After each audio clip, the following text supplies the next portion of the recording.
Hello, this is the Tachibana Corporation coming at you with another tutorial video. And today we are going to show you guys how to add a non-Microsoft account to your Windows computer. So first, we're going to go to Settings, and then in the options here, you will see Accounts. You're going to click on that, and then you're going to click on Other Users right here.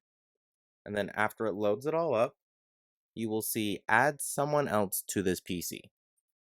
You'll click it, and then it'll have this option here because it really wants you to use a Microsoft account, but we're going to show you how to avoid that.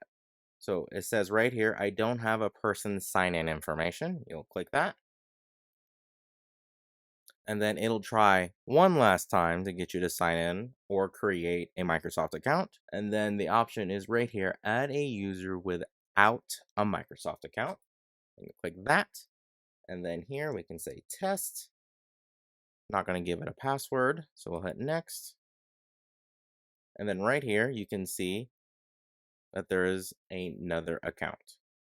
All you have to do here is go click on your name and then switch user, and then you can switch to your new account.